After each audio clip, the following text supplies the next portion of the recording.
making the classic chicken adobo. Yes. Pero may konti tayong mga pa-level up effect. Wow. In the sense na binoneless na natin yung chicken. Ang masarap talagang panglasa is chicken thigh. Diba? Kasi may konting taba sa ilalim, mataba siya. Siyempre, fat is flavor. Yun yung hinuhukay. Oo. Oo. So, ito yun, binoneless ko muna siya. Diba? Para mas malinis sa plato pag kumakain kayo. And ano pwedeng gawin doon sa bones? From broth. Yun, Stock. pwedeng gawing broth, diba? Pwedeng gawing pang chicken sandwich. Ang lola mo, noon talagang mahilig siya na walang sinasayang. Tama. Diba? So, talagang to the last thread ng ng wala laman. talagang matatapon. Kaya nga, in that, may sideline ako. Kasi kanina, nagbalat kami ng maraming garlic at saka onions. Ito, ilagay nyo lang sa tubig, ibabad nyo sa tubig. So, siguro ito good for mga 1 gallon of tubig. So, Wow. bayaan nyo ng mga 3 days. Diba? Hindi naman siya, sama nyo na to kung gusto nyo. Lahat yan, hindi tinatapon to. And then, kung meron kayong orchids, ay naku, mahal na mahal to ng orchids at mga halaman. Yung aking malunggay, yung isang stick lang na ganon, namulaklak na. Wow. Parati ko siyang nilalagyan nito. So, after 3 days na ginamit nyo na yung tubig, ulitin nyo na para hindi naman masasayang. Hanggang siguro Nice. 1 to 3 uses. So, dito po sa Rehano cooking video, marami pa kayong ibang extra tip. Yeah, we practice zero waste. Yeah. On my end sa bahay naman, similar to Tita Nancy's, balat na saging naman ang ginalagay ko. Kumbaga, 3 araw nakababad. Tapos Correct. yung pinandidilig ko sa halaman. Oo. Yung ganda ng mga halaman namin sa bahay. Kasi ang ganda ko. Of course. So, ito na tayo.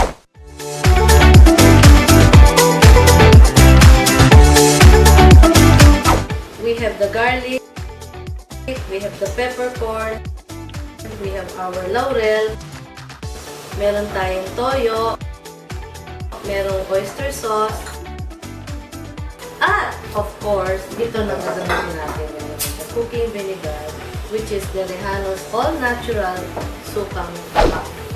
Yep. So, yung mga iba, like sa Pampanga or sa Bacolod or iba-ibang families, gusto nila yung adobong puti. Which means, walang toyo. Tama. Yung Tagalog naman, gusto yung may halong toyo. Konti, para mamula. Yung mga lola. Ayan, papulahin mo ng konting toyo. Okay? Ang gagawin natin ngayon, this one, lalagyan natin ng 1/2 cup. So, mas marami tayong gagamiting suka. Ganyan lang. Ting! Dash lang ba? Yeah. And then, kayong mga mahilig maglagay ng asukal sa adobo, hinto nyo na. Pwede naman kayo magpatabis ng adobo kung naaasiman kayo. Although hindi nyo kailangan dito kasi bilog ang asin nito eh. Yung iba, hindi ba, lagyan nyo na lang ng either apple juice, or kung ano pa yung mga ibang pwedeng pantamis, huwag lang yung white sugar. Nalagay ko lang yan. Parang, sometimes, it's not bad to add sugar or something sweet para lang mabalance yung asim, alat.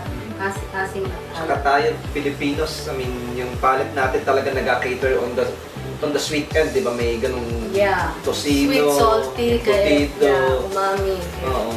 So, ito, lagay din tayo.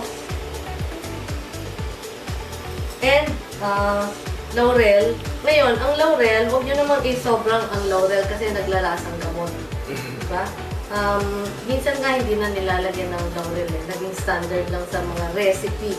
Because sa aking adobo book, hindi lahat naglagay ng laurel. Before you add the garlic, pwedeng pinitpit o pwedeng pinong-pino, hindi ko nilalagay agad na kasama ng vinegar right away. Why? Kasi yung pungency ng garlic natatalo ng vinegar. So, gusto natin na pagkain mo ng adobo, natitikman ko yung asim, yung alat, yung laurel, yung konting-konting tamis, at saka yung garlic. Again, yung layers ulit. Now, the most important part na hindi ginagawa ng maraming Pilipino, including me pag tinatamad ako, ay pag minamarinate, Ang ginagawa nila, lalagay lang nila sa freezer or sa ref, marinate for 4 hours. No, you have to massage it. Massage. Okay. Why? Kasi pag minamassage nyo yung karne, na-activate nyo yung andun pa rin yung juices na andun sa meat ng karne. Not only that, pinapasok, ina-absorb ng meat yung inyong marinade. So, the marinade is actually Rehano vinegar. Ang bango. Diba? Ang hinhin mo mag-marinate, ganunin mo. Yeah. So, 3 minutes. 3 minutes marinate. Yeah. Pagtsagaan nyo, and dyan yung makikita, when I rediscovered marination and massaging, doon ko nakita na yung nilagay kong 1/4 cup ng vinegar o mga liquid, nung hininto ko na yung pag-marinate na pag-massage ko, parang talagang kumonte. So, saan napunta yun? That means, pumasok na siya dun sa karne. Ayun yung masarap. Okay. You have to lahat-lahat yan. Yan. Lahat, bawat part. O nga, no? Nag-ano siya? Nag-absorb. Oo. So, makikita nyo, konti na lang ang nangyari. Plus, lumalabas yung juices nung chicken. Sometimes you don't like that kasi yung trauma ng pag-slaughter hindi mo gusto. So, ang papasok ngayon dyan by osmosis is the vinegar marinade. Okay. So, ang pag-marinade, actually, inaano nyo yung karne. Talagang Oo, siksikan. siksik. 3 minutes minimum. Okay? Ganun So, pala yung yun. iba makikita niyo yan, mga katas na yan yung chicken na lumalabas. And then, pag malapit na magluto, at saka nyo na lang lagay kung gaano karaming garlic ang gusto nyo. Ang uso ngayon, ang garlic, hindi na masyadong niluluto. Yung talagang, hindi binabrown na siya. And that's it. See, okay. So, that's all the you have. Hindi pa tayo naglalagay ng asin. Oh, okay for me. Yung iba sabihin, oh, when you're eating something, never mind. It's important. Okay. Konting salt. Okay. Sabi nila, maarte pag nagaganon ka ng salt. Hindi ho. Kasi, pag mataas ang apply mo ng salt, nakikita mo kung saan mo tinatapon. Hindi yung gaganon mo lang, tapos hindi mo alam, doon mo pala na-concentrate. Okay? So, importance of adobo. Ang bango nung ano niya. Yes. Importance of adobo is marination and massaging. And then put your garlic only in the last part, malapit mo ng lutuin. So lulutuin na namin to. Makikita nyo, magkakatas ang chicken kasi naka-absorb na rin siya ng naka-absorb na rin siya ng ating marinade.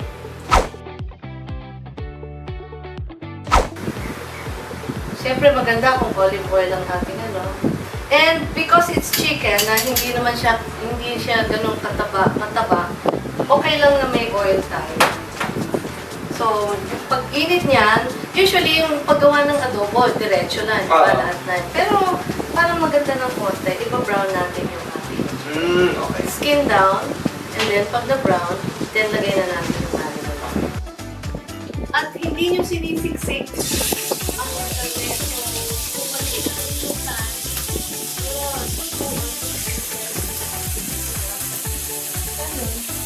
Ito talaga.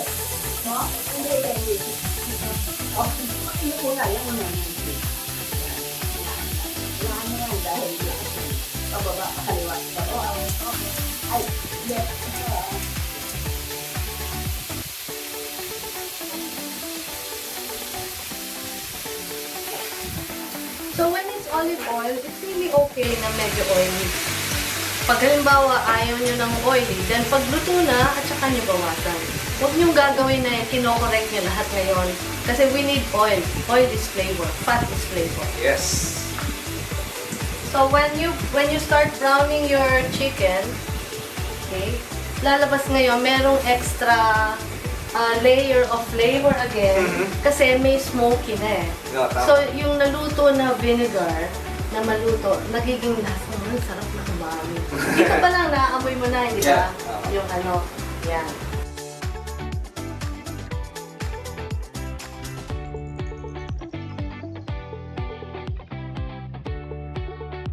Now, if you want garlic to be mas brown, pwede nyo unahin siya yung unahin nyo na lutuin para maging brownish and then dagdag.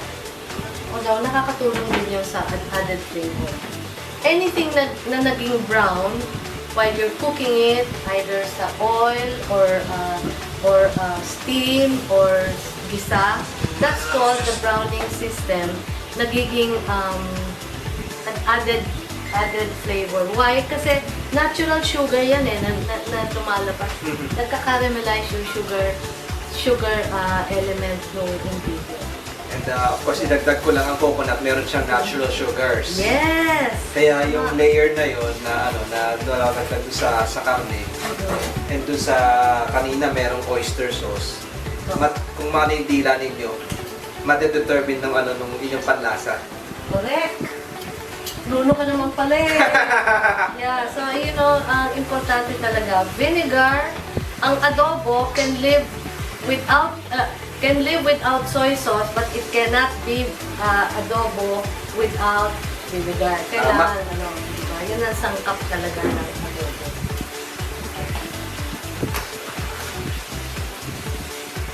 Nakita nyo? Tingnan mo? Yung katas niya lumalabas na. So that means yung naging marinade na minasahe natin dito sa ating chicken ay lumalabas ang nagiging ng brown. That's the natural sugar na galing Dami kong natututunan ngayon. sa vinegar, galing din dun sa ating oyster sauce. Ang toyo meron ding caramel. So nagiging naka-caramelize na.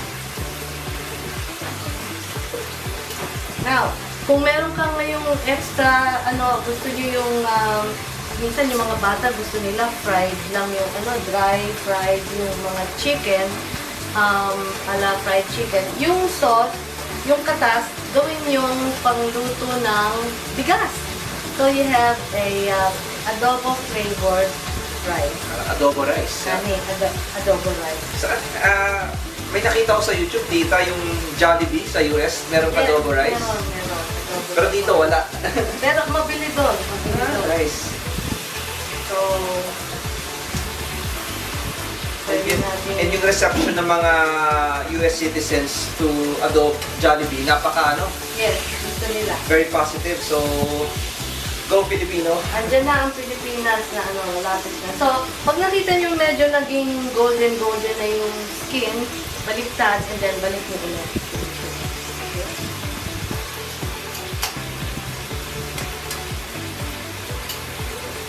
Chicken meat.